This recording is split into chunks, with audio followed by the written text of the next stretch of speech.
আসসালামু আলাইকুম প্রিয় শিক্ষার্থীবৃন্দ। আজকের অনলাইন ক্লাসে তোমাদের সকলকে স্বাগতম। আজকে আমি পদার্থবিজ্ঞান প্রথম পত্রের গতিবিদ্যা অধ্যায়ের এমসিকিউ নিয়ে আলোচনা করব। তবে যে এমসিকিউর বিশেষ অংশটি নিয়ে আলোচনা করব সেটা হচ্ছে লেখচিত্র নিয়ে। আমি অনেক শিক্ষার্থীদের ক্ষেত্রেই দেখেছি, তারা যখন লেখচিত্রগুলো আসে তারা এগুলো নিয়ে চিন্তা করতে চায় না। কারণ কি, লেখচিত্র নিয়ে আমাদের প্র্যাকটিস কম থাকে এবং কি এগুলো আমরা আসলে চিন্তা করে দেখি না যে আসলে এগুলা কিভাবে সলভ করা যায়। আজকে আমি তোমাদেরকে গতিবিদ্যার সকল গ্রাফের এমসিকিউগুলা একসাথে করে আমি তোমাদের জন্য এই রেকর্ড ক্লাসটা করেছি।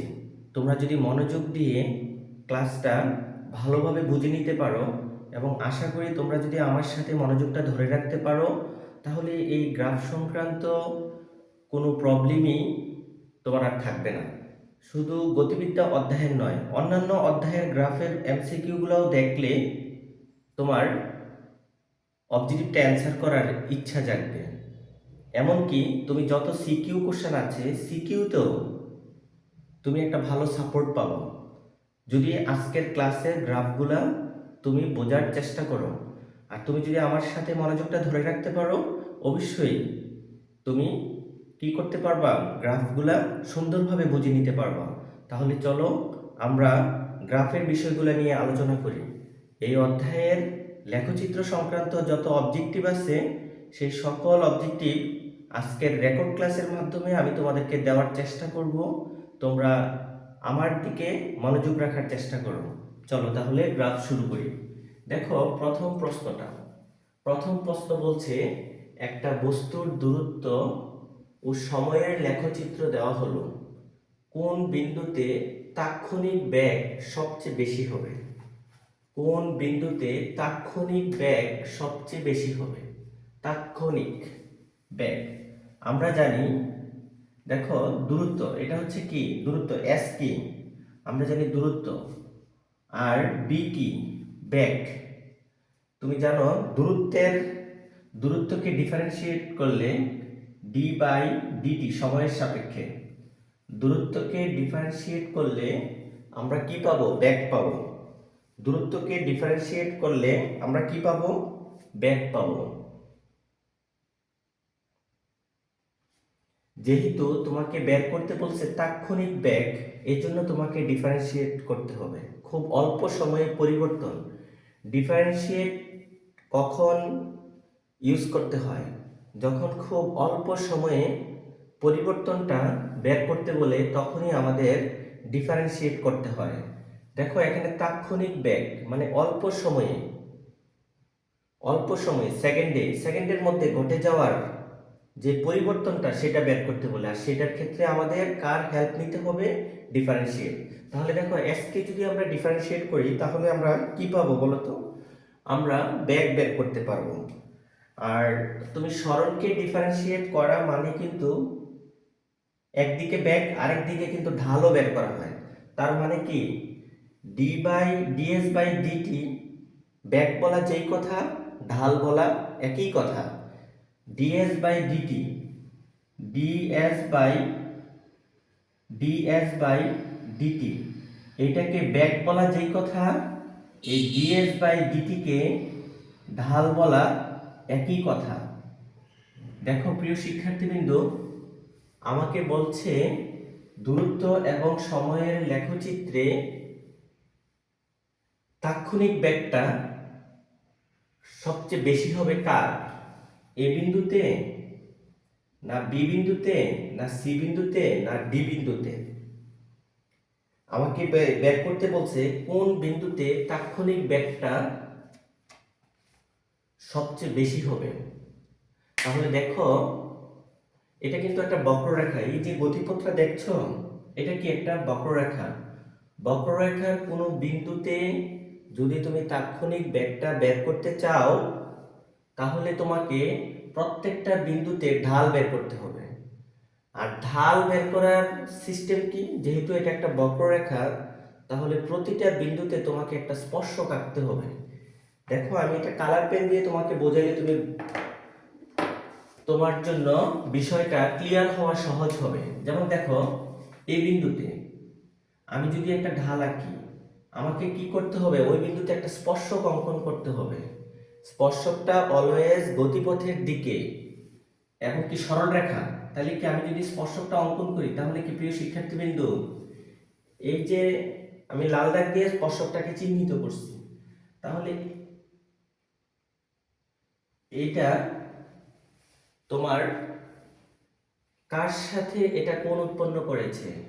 এটা তো এক্স অক্ষের সাথে কোণ উৎপন্ন করেছে, তাই না?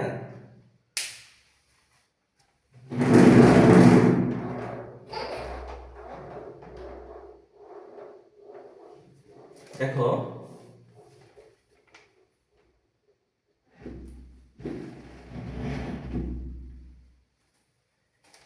এটা কার সাথে কোণ উৎপন্ন করেছে?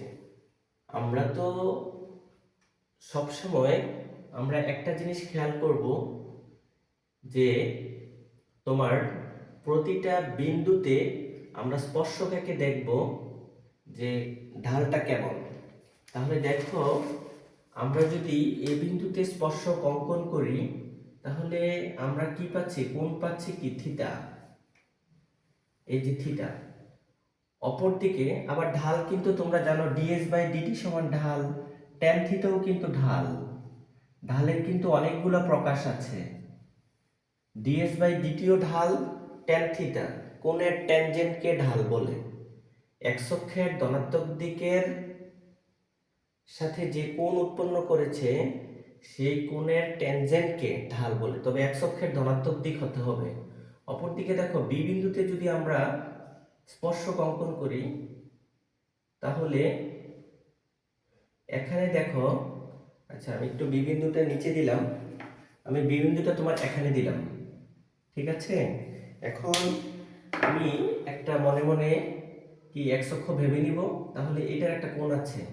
অপরদিকে সি বিন্দুতে যদি আমি একটা স্পর্শক অঙ্কন করি, তাহলে এইটা এক্স অক্ষের সাথে একটা কোণ তৈরি করছে।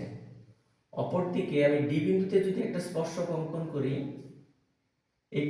এটাও এক্স অক্ষের সাথে একটা কোণ উৎপন্ন করছে। দেখো তো প্রিয় শিক্ষার্থীবৃন্দু, আমাদের কার ক্ষেত্রে কোণটা বেশি হচ্ছে? দেখো, থিটার মান যত কমছে ট্যানের মান তত কমবে। কেন? তোমরা জানো থিটা 30 ডিগ্রির মান কত? তোমরা এসএসসিতে তোমরা সবসময় ত্রিকোণমিতি অঙ্ক করার ক্ষেত্রে এই মানগুলো জানো। ট্যান 30 ডিগ্রির মান কত? 1/√3। ট্যান 45 ডিগ্রির মান কত? 1/√2। ট্যান 60 ডিগ্রির মান কত? √3। অপরদিকে ট্যান 90 ডিগ্রির মান কত? প্লাস ইনফিনিটি, অসংজ্ঞায়িত, প্লাস ইনফিনিটি। তার মানে কি, যত তুমি কোণের মান বাড়াচ্ছ তত ট্যানের মান বাড়তেছে। ট্যানের মান বাড়া মানে হচ্ছে ঢাল, ট্যানের মান বাড়া মানে হচ্ছে ঢাল, ঢাল ঢাল বৃদ্ধি পাওয়া মানে হচ্ছে বেগ বৃদ্ধি পাওয়া। তাহলে দেখো তো, তাহলে এই বেগটা কার বেশি? এই বিষয়টা বের করতে গেলে আমাকে কি বের করতে হবে? তাৎক্ষণিক বেগটা কার বেশি, এই বিষয়টা ক্লিয়ার করতে হলে আমাকে ঢাল দেখতে হবে। যার কোণের মান বেশি তার ঢালও বেশি, ঢাল বেশি হলে বেগ বেশি হবে। তাহলে চিত্র থেকে দেখো তো প্রিয় শিক্ষার্থীবৃন্দু, এখানে কার কোণের মান বেশি? এ বিন্দুতে কোণ যত, বি বিন্দুতে আরেকটু বেশি, সি বিন্দুতে আরো বেশি, ডি বিন্দুতে কোণটা দেখা যাচ্ছে অনেক ছোট। তাহলে দেখো, সবচেয়ে বেশি কোণ কোন বিন্দুর জন্য আছে? সি বিন্দুর জন্য কোণের মানটা কি সবচেয়ে বেশি। তাহলে আমরা বলতে পারি কি, সি বিন্দুতে ঢাল বেশি, সি বিন্দুতে বেগ বেশি, সি বিন্দুতে তাৎক্ষণিক বেগ বেশি। তাহলে সি বিন্দুই হচ্ছে আমাদের রাইট অ্যান্সার। দেখো প্রিয় শিক্ষার্থীবৃন্দু, এগুলা বোঝার পর তুমি কিন্তু এক পলকে অ্যান্সার করতে পারবা। 3 থেকে 4 সেকেন্ডের মধ্যেই তুমি অবজেক্টিভটা অ্যান্সার করে আসতে পারবা। তবে আমি তোমাকে প্রথমে বোঝানোর ক্ষেত্রে খুব স্লো মোশনে বোঝাচ্ছি, যেন তুমি বিষয়টা ক্লিয়ার হতে পারো। একবার বুঝে ফেললে পরবর্তীতে তোমার এগুলা দেখা মাত্রই তুমি অ্যান্সার বলতে পারবা। চলো তাহলে আমরা নেক্সট গ্রাফে যাই। আমাদের নেট গ্রাফটা ছিল কি, খুব সহজ। তুমি যত বেশি চিন্তার গভীরতা বাড়াতে পারবা তত বেশি এই গ্রাফগুলো নিয়ে এনজয় করতে পারবা। এবং এই গ্রাফ তোমাকে শুধু এমসিকিউতে হেল্প করবে না, এই গ্রাফগুলো তোমাকে সিকিউ কোশ্চেন সলভ করতেও হেল্প করবে। ঠিক আছে? আর যে যত বেশি জানে সে তত বেশি টেকনিক অ্যাপ্লাই করতে পারবে। এই জন্য যেটা সঠিক সঠিকটাকে সঠিকভাবে জানার চেষ্টা করব। দেখো, আমি খুব গুরুত্বপূর্ণ গ্রাফগুলো নিয়ে এখানে তোমাদের সাথে আলোচনা করছি বিভিন্ন জায়গা থেকে সংগ্রহ করে, যেন তোমাদের থিঙ্কিংটা ডেভেলপ হয়, চিন্তার গভীরতাটা বাড়ার মাধ্যমে কোশ্চেনগুলো যত বেশি সলভ করবা তত বেশি তোমরা প্র্যাকটিক্যালি যে কোনো সিকিউ বলো এমসিকিউ বলো তোমাদের সলভ করতে ভালো লাগবে। তাহলে চলো নেক্সট কোশ্চেনটা ছিল আমাদের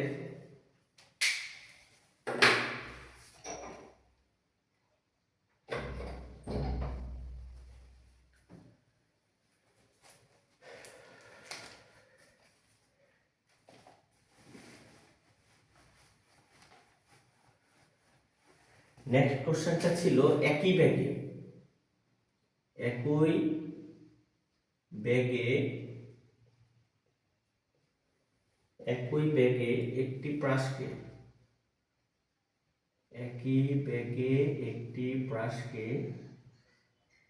একটি প্রাসকে অনুভূমিকের সাথে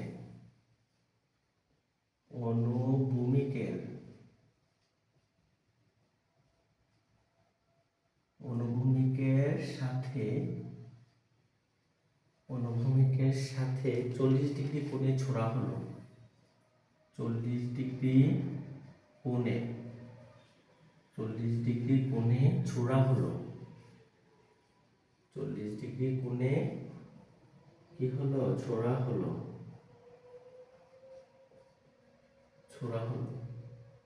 এবং অপর একটি প্রাসকে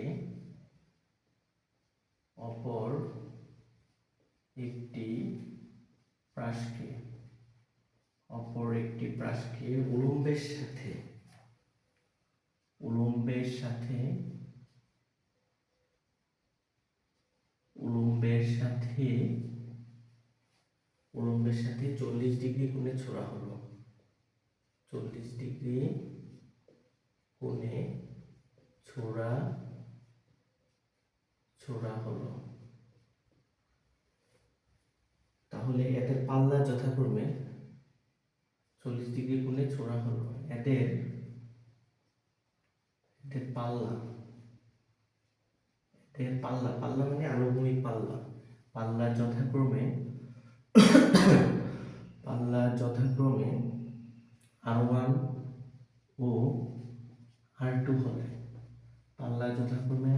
ও R2 হলে, আচ্ছা, এক কি দিতে পারি? তোমার অপশনে আছে R1 সমান R2, 2 অপশনে আছে R1 সমান 2R2, 3 অপশনে আছে R2 সমান 2R1, আর 4 নম্বর অপশনে আছে 7R1 সমান 4R2। দেখো প্রিয় শিক্ষার্থীবৃন্দ,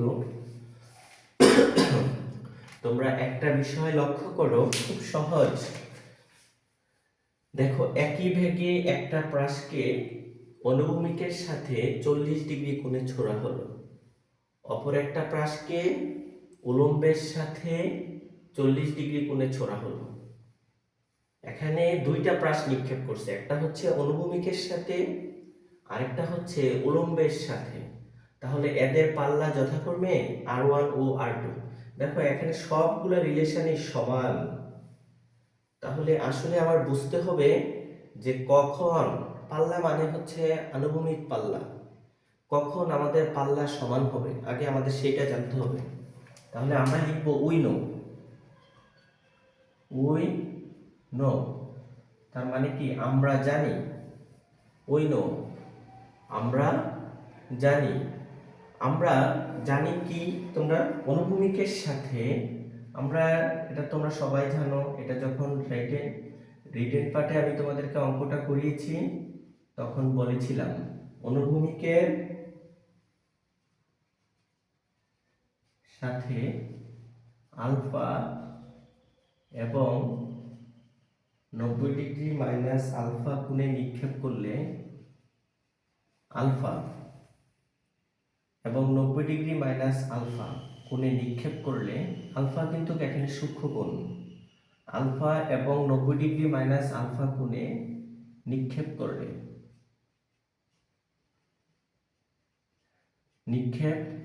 দেখো নিক্ষেপটা কিন্তু করছে অনুভূমিকের সাথে। কত কোণে নিক্ষেপ করছে? একবার আলফা কোণে নিক্ষেপ করার পরে এবং অপরটা নিক্ষেপ করছে কত? 90 ডিগ্রি মাইনাস আলফা।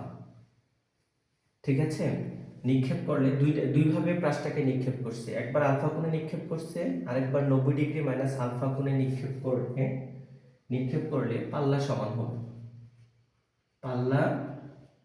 পাল্লা কি হবে? সমান হবে।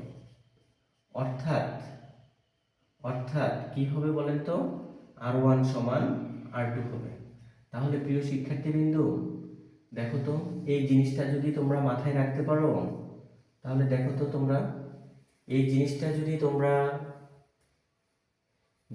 এই জিনিসটা যদি মনে রাখতে পারো, তাহলে দেখো খুব সহজ জিনিস। অনুভূমিকের সাথে আলফা এবং 90 ডিগ্রি মাইনাস আলফা কোণে নিক্ষেপ করলে দুইটার সম্পর্কই হচ্ছে অনুভূমিকের সাথে। তাহলে দেখো প্রশ্নে বলা আছে একটা প্রাসকে অনুভূমিকের সাথে 40 ডিগ্রি কোণে ছোড়া। দেখো যে মনে করো যে এটা একটা প্রাসটাকে তোমার অনুভূমিকের সাথে আমাকে বললো কি কত ডিগ্রি কোণে ছোড়া হয়েছে। আচ্ছা, প্রাসটা একটু সুন্দরভাবে দেখাই। এটা একটা প্রাস, ঠিক আছে, এটা অনুভূমিকের সাথে কত ডিগ্রি কোণে ছোড়া হয়েছে? 40 ডিগ্রি কোণে ছোড়া হয়েছে। আচ্ছা, আমি আলফার মানটা জানলাম। অপর দিকে দেখো তো অপর একটা প্রাসকে উলম্বের সাথে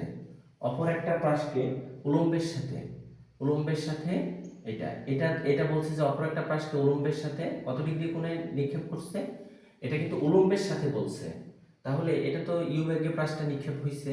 আর উলম্ব এটা হচ্ছে এক্স অক্ষ, আর এটা হচ্ছে কি তোমার উলম্ব অক্ষ, তার মানে কি ওয়াই। এটা কি অক্ষ বলেন তো? এই যে ওয়াই অক্ষ, এটাই তো উলম্ব অক্ষ, ওয়াই অক্ষটাই হচ্ছে উলম্ব অক্ষ। তাহলে প্রাসটাকে নিক্ষেপ করছে উলম্বের সাথে কত ডিগ্রি কোণে?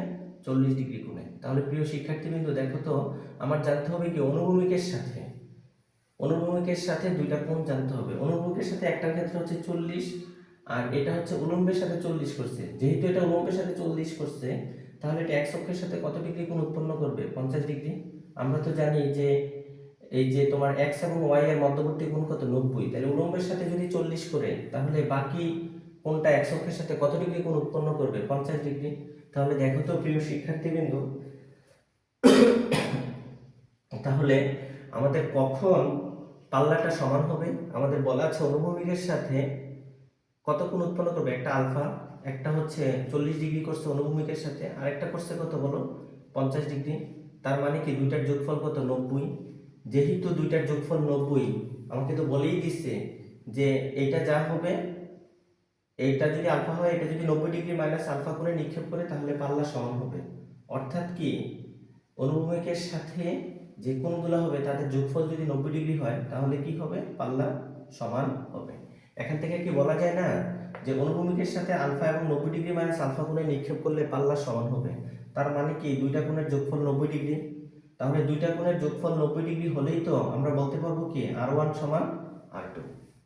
দেখো প্রিয় শিক্ষার্থীবৃন্দ, খুব ঠান্ডা মাথায় চিন্তা করো।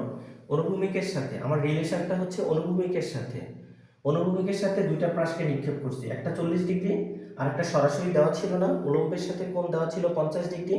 আমরা বের করে নিছি অনুভূমিকের সাথে কত ডিগ্রি কোণ পাইলাম? 50 ডিগ্রি। অনুভূমিকের সাথে যে দুইটা কোণ তৈরি করবে, সেই দুইটা কোণের যোগফল যদি 90 ডিগ্রি হয়, তার মানে আমরা বলতে পারবো কি পাল্লা সমান। এই কথার অর্থই তো এইটা, অনুভূমিকের সাথে আলফা এবং 90 ডিগ্রি মাইনাস আলফা। দেখো এই আলফার মান যা, 90 ডিগ্রি মাইনাস আলফার মান যা, দুইটা যোগ করলে তো আলফা এবং 90 ডিগ্রি মাইনাস আলফা দুইটা যোগ করলে তো 90 ডিগ্রি। তার মানে কি এখান থেকে আমরা বলতে পারি অনুভূমিকের সাথে এই যে দুইটা প্রাসকে যে নিক্ষেপ করছো, তারা যে অনুভূমিকের সাথে কোণটা উৎপন্ন করবে, তাদের যোগফল যদি 90 ডিগ্রি হয়, তাহলে আমরা বলতে পারবো কি R1 সমান R2। এই 40 ডিগ্রি, এই কি 50 ডিগ্রি। অনুভূমিকের সাথে যে দুইটা কোণের যোগফল যদি 90 ডিগ্রি হয় তাহলে আমরা বলতে পারবো কি R1 সমান R2। ওকে, তারপর দেখো আরেকটা আছে, খুব সংক্ষেপ কোশ্চেন, এটা তোমরা এমনি বুঝবা। তারপর আমি এটা একটু তোমাদেরকে দেখাচ্ছি। প্রাসের ক্ষেত্রে কোনটি সঠিক? প্রাসের ক্ষেত্রে কোনটি, এটা কোনো লজিক্যাল না, এটা দেখলেই বোঝা যায়। প্রাসের ক্ষেত্রে কোনটি সঠিক? প্রাস তো জানো তির্যকভাবে নিক্ষেপ করবে। প্রাসের 4টা কেস আমি তোমাকে দিয়েছিলাম, তোমরা যারা ক্লাসটা করতে পারো নাই ওই ক্লাসটা তারা আমার আমার ইউটিউব চ্যানেলও আছে এবং আমার ফেসবুক পেজও দেওয়া আছে, তোমরা ওই ক্লাসটা দেখে এসো, তাহলে দেখবা যে তোমাদের অনেক বিষয় ক্লিয়ার হয়ে যাবে। ফিজিক্স মানেই ভেক্টরের বিষয়ে তুমি যত বেশি ইমপ্রুভ করবা তত বেশি তুমি ফিজিক্সের অঙ্কগুলো করতে পারবা, খুব সহজেই করতে পারবা। তাহলে দেখো প্রাসের ক্ষেত্রে কোনটি সঠিক। তারপর দেখো এখানে এটা দেখলেই বোঝা যায়, এটা তো একটা প্রাস, এটা তো আপনারা বুঝেন, এটা একটা প্রাস। 2 নম্বরে আছে তোমার এটাও তো, এটা কি প্রিয় শিক্ষার্থীবৃন্দ, এটা দেখে বোঝা যায় না যে এটা একটা প্রাস? এটাও তো প্রাস। এই ধরনের গতিপথগুলা কিন্তু পরাবৃত্ত,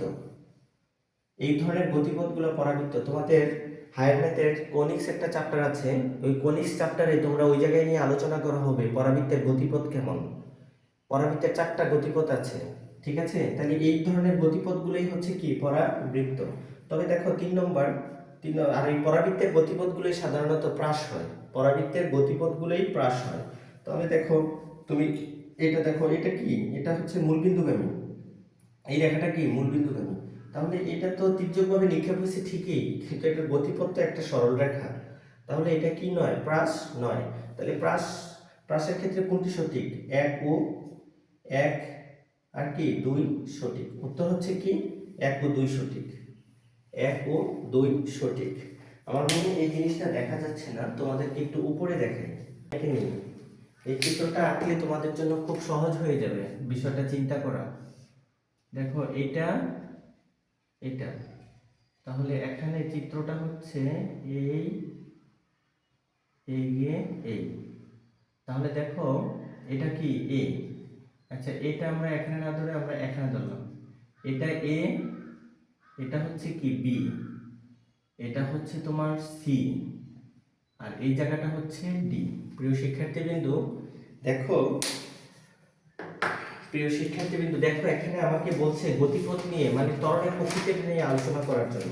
তাহলে এখানে কার ত্বরণের প্রকৃতি? উ এ, এটা উ, তারপর কার এ বি, তারপর হচ্ছে বি সি, তারপর হচ্ছে কি সি ডি। দেখো এখানে উ এ, আমি সবসময় বক্ররেখাতে কোনো বিন্দুর প্রকৃতি জানতে গেলে আমাকে প্রথমে যেই বিষয়টা চিন্তা করতে হবে সেটা হচ্ছে ঢাল আঁকতে হবে। দেখো উ এ পথটা তৈরি করতে গিয়ে বিন্দুটা যখন উ এ পথের এই জায়গায় ছিল, যখন নিচে ছিল তখন তুমি একটা স্পর্শক এঁকে দেখো, এটা x অক্ষের সাথে যেই কোণটা উৎপন্ন করেছে, আস্তে আস্তে যখন বিন্দুটা বক্ররেখার উপরে উঠতেছে সেই স্পর্শকটা কি x অক্ষের সাথে একই কোণ উৎপন্ন করছে, আস্তে আস্তে কি কোণটা কমতেছে না? আরো যখন উপরে উঠতেছে আরো কমতেছে, যত উপরে উঠতেছে আরো কমতেছে। একটা সময় যখন এটা এ বিন্দুতে উঠবে তখন দেখা যাবে কি স্পর্শকটা মানে তোমার কি হয়ে গেছে, x অক্ষের সমান্তরাল হয়ে গেছে। x অক্ষের সমান্তরাল হয়ে যাওয়া মানে কি, কোণটা কি হয়ে যাওয়া, কোণটা শূন্য হয়ে যাওয়া। কোণ শূন্য হয়ে গেলে কোণের কোনো এক্সিস্ট নাই। কোণ শূন্য হয়ে যাওয়া মানে কি, কোণ শূন্য হয়ে যাওয়া মানে হচ্ছে ঢাল কমে যাওয়া। ঢাল কি আস্তে আস্তে কি হচ্ছে, কমতেছে। ঢাল কি করতেছে, কমতেছে। ঢাল কমা মানে কি প্রিয় শিক্ষার্থী, কিন্তু ব্যাক কমা। ঢাল কমা মানে হচ্ছে ব্যাক কমা। ব্যাক কমা মানে কি মন্ধন। ব্যাক কমা মানে কি মন্ধন। মন্ধন কি এ তখন কি হবে, নেগেটিভ হবে, যেহেতু এটা কমতেছে। অপরদিকে দেখো এ বি, এ বিন্দুটা যেই বরাবর আছে এ এবং বি একেবারেই কি আছে, তারা কি আছে, একই হাইটে আছে এবং কি সেম লাইনে আছে।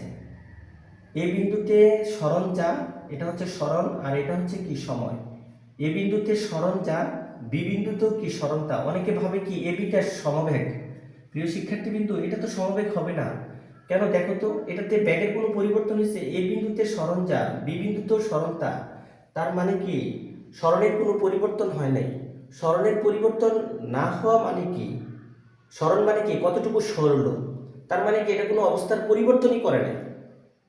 মানে কোনো অবস্থার পরিবর্তন না হলে বেগ পরিবর্তন তো হবেই না। তার মানে কি এটা কি আছে বলো তো, থেমে আছে। থেমে থাকা মানে কি প্রিয় শিক্ষার্থীবৃন্দ? থেমে থাকা মানে হচ্ছে বেগ শূন্য।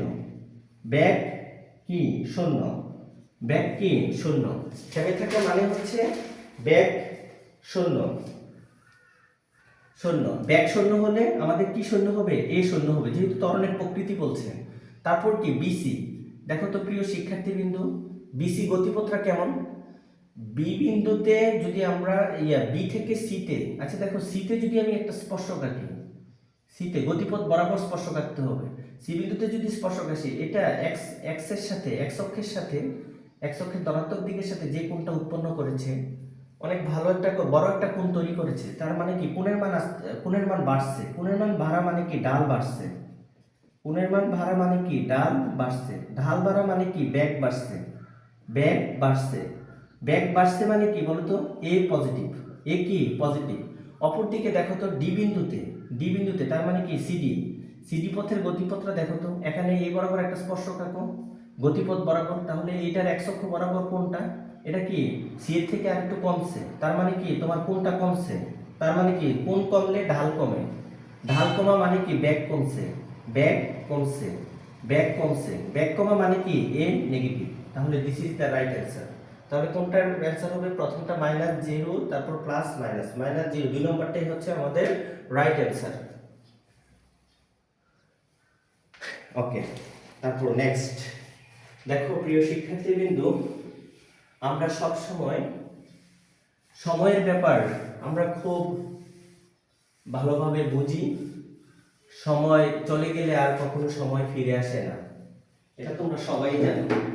প্লিজ, নিচের কোনটি কোনো কণার বেগ এবং সময়ের বাস্তব ক্ষেত্র নির্দেশ করে? বাস্তব মানে কি যেটা সম্ভব, যেটা সম্ভব। যেমন দেখো তুমি এ অপশনে আছে তোমার, এটা এক্স অক্ষ, এক্স অক্ষ বরাবর আমার আছে টাইম, ওয়াই অক্ষ বরাবর আছে ভেলোসিটি বেগ। তাহলে আমাকে এটা হচ্ছে তোমার, এটার গতিপথটা হচ্ছে এমন, ঠিক আছে, এমন। তাহলে দেখো বিতে আছে, বি অপশানে আছে তোমার, এটার গতিপথটা হচ্ছে এমন। তাহলে বি অপশানে আছে এটা। তারপর তোমার সি অপশানে, এই যে সি অপশানে আছে, এটা কি সি, সি অপশানে আছে, এটা হচ্ছে টি, আর এটা হচ্ছে কি বলতো, এটা হচ্ছে তোমার, এটা টি, এটা হচ্ছে কি ব্যাক, এটা টি, এটা হচ্ছে কি ব্যাক। সি অপশানে আছে তোমার,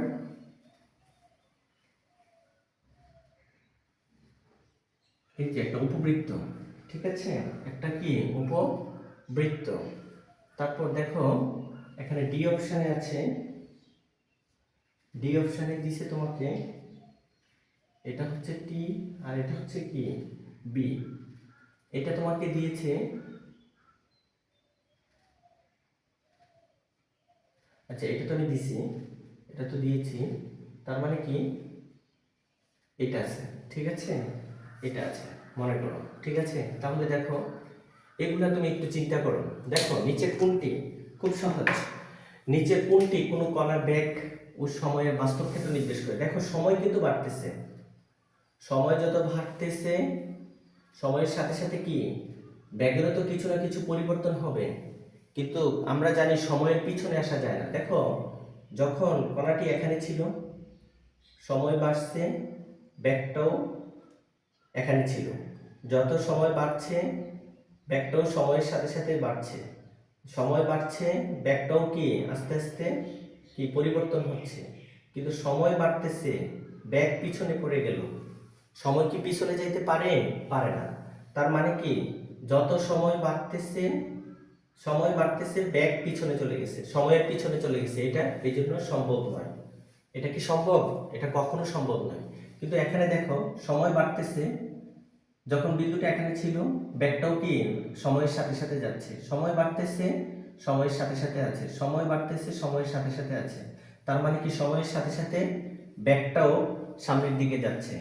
আবার অপর দিকে এটা যদি তুমি এন্টি ক্লক অথবা ক্লক যে কোনো একদিকে চিন্তা করো, সময় কি বলো বাড়তেছে, কি সময় বাড়তেছে, ব্যাগটাও সামনে অগ্রসর হচ্ছে। সময় বাড়তেছে, সামনে অগ্রসর হওয়া মানে কি, সেটা যে বাড়তে হবে সবসময় তা না, মানে সময়ের সাথে সাথে সে হাঁটতেছে, সময়ের পিছনে তো আর থাকতে পারবে না। কিন্তু এটা দেখো, এটাও ঠিক কি সময়ের সাথে সাথে সে অগ্রসর হচ্ছে, কিন্তু যখন সময় এখানে ছিল তখন ব্যাগ কোথায়, পিছনে। সময়ের পিছনে তো আসতে পারবো না, সময় তো আর পিছনে আসতে পারে না, কিন্তু ব্যাগ কি রয়ে গেল, পিছনে রয়ে গেল, সময়ের সাথে যাইতে পারে না, সময়ের পিছনে।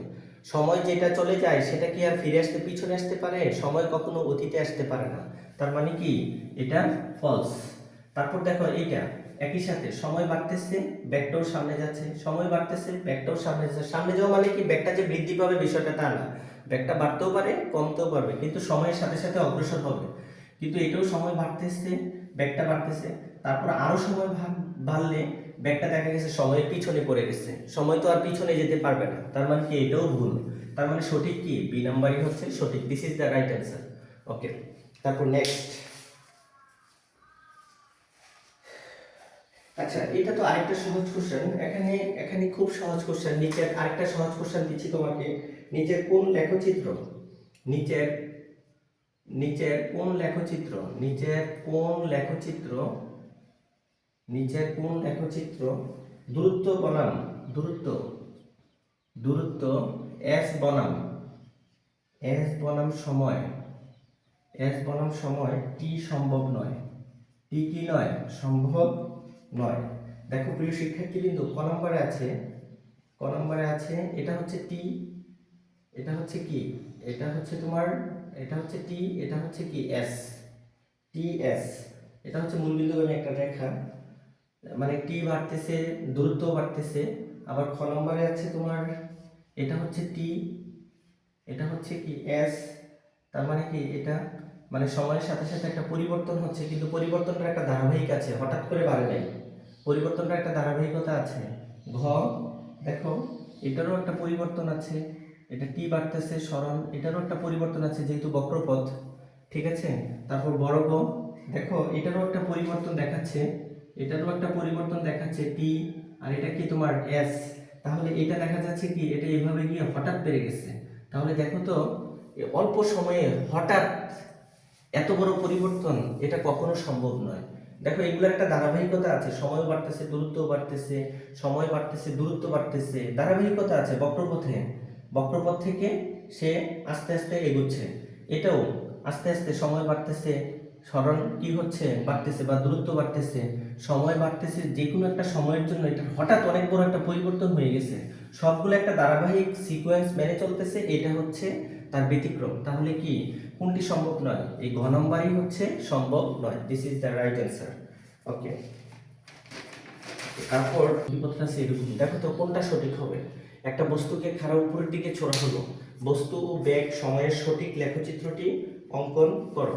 দেখো তো শিক্ষার্থীবৃন্দু, তোমরা একটা জিনিস খেয়াল করো, একটা বস্তুকে খাড়া উপরের দিকে নিক্ষেপ করবে, একটা বস্তুকে তুমি খাড়া উপরের দিকে নিক্ষেপ করলে, উপরের দিকে নিক্ষেপ করলে কি হচ্ছে, ধরো যে একটা বস্তুকে, বস্তুটা এখানে ছিল, বস্তুটা কোথায় ছিল, এখানে ছিল, যখন তুমি এটাকে উপরের দিকে নিক্ষেপ করছো আস্তে আস্তে কি হচ্ছে বলো তো প্রিয় শিক্ষার্থীবৃন্দ। যখন মনে করো যে এটা +3 ছিল, ব্যাগটা তখন কি ছিল, +3 মিটার পার সেকেন্ড।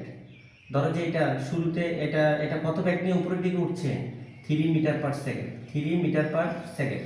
তাহলে যত এটা উপরে উঠতেছে এটার ব্যাগটা কি হচ্ছে, আস্তে আস্তে কি হচ্ছে বলো তো, কমতেছে না। একটা সময় গিয়ে দেখলো যে 1 মিটার পার সেকেন্ড,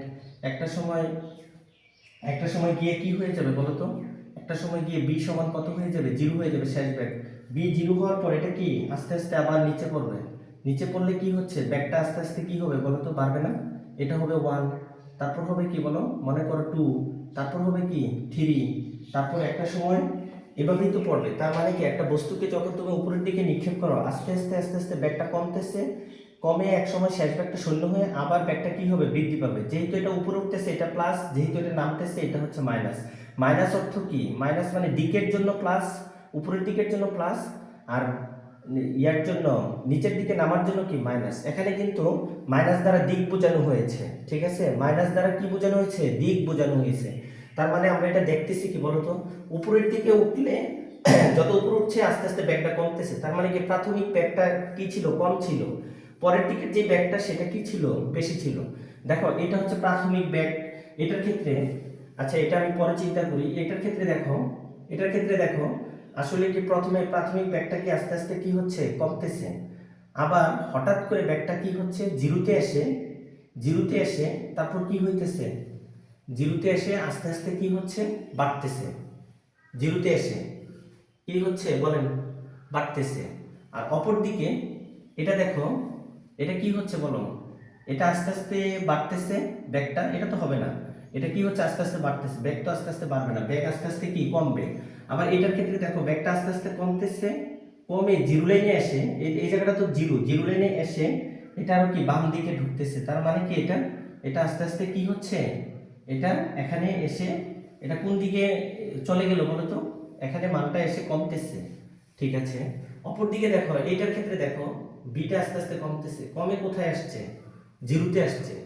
জিরোতে আসার পরে তারপর আস্তে আস্তে কি নিচের দিকে বাড়তেছে। নিচের দিকে বাড়া মানে কি -1 -2 -3। তার মানে কি এটাই হচ্ছে সঠিক, this is the right answer. তাহলে প্রিয় শিক্ষার্থী, কিন্তু এখানে লজিকটা কি, একটা বস্তুকে যখন খাড়া উপরের দিকে নিক্ষেপ করবা তখন বস্তুটার ব্যাগ আস্তে আস্তে কমবে। একটা সময় ব্যাগের মানটা শূন্য হয়ে তখন আবার এটা কি হবে বলো, নিচের দিকে কি বলো, নিচের দিকে কি যখন নামবে সেটার ব্যাগটা কি আস্তে আস্তে বাড়বে। তাহলে দেখো এইটা কি ইন্ডিকেট করতেছে, আস্তে আস্তে ব্যাগটা কমতেছে, কমে জিরোতে আসছে, জিরোতে আসার পরে নিচের দিকে কি হচ্ছে, ব্যাগটা বাড়তেছে। অপর দিকে এইটা দেখো ব্যাগটা কমতেছে ঠিকই, জিরোতে আসছে ঠিকই, ব্যাগটা বাড়তেছে, কিন্তু কোন দিকে, উপরের দিকে। এটা তো উপরের দিকে না, এটা নিচের দিকে বাড়বে। তার মানে কি এটাই হচ্ছে আমাদের কারেক্ট অ্যান্সার, 1 নম্বর। তাহলে নেক্সট ডি বিন্দু। তাহলে আমাকে বলছে কোন বিন্দুতে তাৎক্ষণিক ত্বরণটা কি হবে বলতো, ঋণাত্মক হবে। তাহলে এখানে অপশনগুলো আছে, 1 এ বিন্দুতে, 2 অপশনে আছে বি বিন্দুতে, 3 অপশনে আছে সি বিন্দুতে, 4 অপশনে আছে ডি বিন্দুতে। সবগুলো বিন্দু লিখছি, এটাও লিখে দিই বিন্দুতে।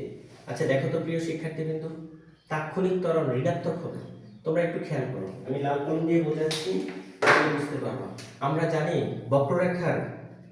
বক্ররেখার উপরে যত বিন্দু থাকুক, এই বিন্দুগুলোর অবস্থার পরিবর্তনটা খেয়াল করতে গেলে ঢাল আঁকতে হবে।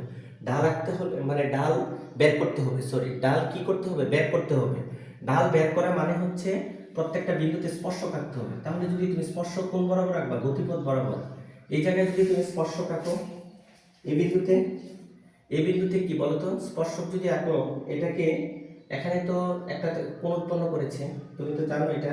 এই যে স্পর্শকটা এটা কার সাথে, থিটা কোণ উৎপন্ন করেছে। তার মানে কি এ বিন্দুতে কি বলতো, এ বিন্দুতে ঢাল আছে, থিটা আছে। তার মানে কি বলতো, এ বিন্দুতে ঢালটা কি পজিটিভ। এ বিন্দুতে এখানে কি এ বিন্দুতে ঢাল কি বলো, পজিটিভ। মানে এই বিন্দুতে তো ঢাল আছে পজিটিভ। এই বিন্দুতে ঢালটা কি বলেন,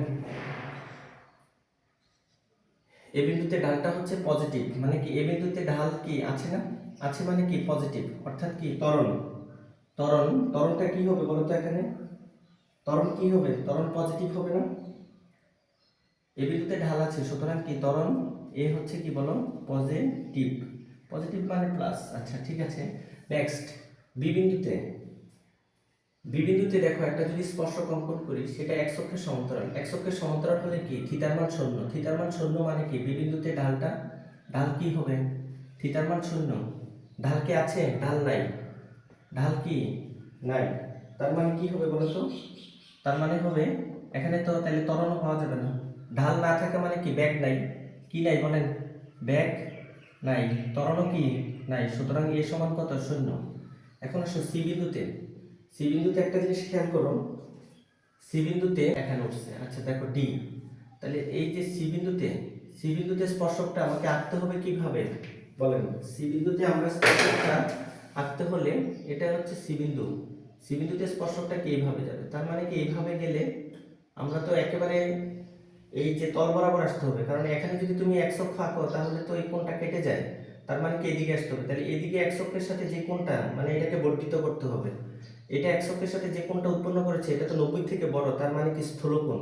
তাহলে স্থির বিন্দুতে ঢালটা ঢাল, ঢাল কি বলো? Tan theta. ট্যান থিটা, থিটাটা কি এখানে স্থূলকোণ। ট্যান স্থূলকোণের জন্য, স্থূলকোণের ট্যানজেন্ট অলওয়েজ কি নেগেটিভ। নেগেটিভ তার মানে কি এখানে, এখানে কি আসবে? এটা কি স্থূলকোণ না? স্থূলকোণ কি নেগেটিভ, এই জন্য কি ত্বরণও কি নেগেটিভ। ত্বরণ কি নেগেটিভ।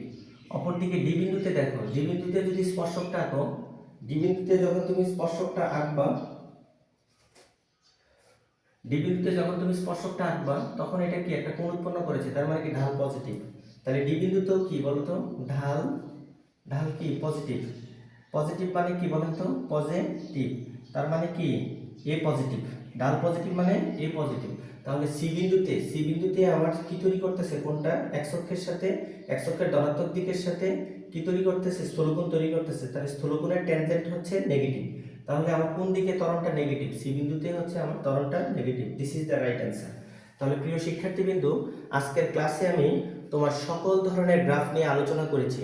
আশা করি এই গ্রাফগুলো বোঝার পরে তোমাদের আর কোনো সমস্যা থাকবে না। এই গ্রাফগুলো শুধু তোমাদেরকে এই গতিবিদ্যা অধ্যায় সম্পর্কে এক্সপার্ট করবে না, অন্যান্য সিকিউ এবং অন্যান্য এমসিকিউর ক্ষেত্রে তোমাদেরকে অনেক হেল্প করবে। তাহলে আজকের ক্লাসটি আমি এখানেই শেষ করছি। তোমাদের যদি আজকের ক্লাসটি ভালো লেগে থাকে তোমরা লাইক, কমেন্ট এবং আমার ইউটিউব চ্যানেলে সাবস্ক্রাইবের মাধ্যমে আমার পাশে থেকো, পরবর্তীতে তোমরা নোটিফিকেশন পাবা। তাহলে আজকের জন্য এখানেই ক্লাস শেষ করছি। সবাই ভালো থেকো, আল্লাহ হাফেজ।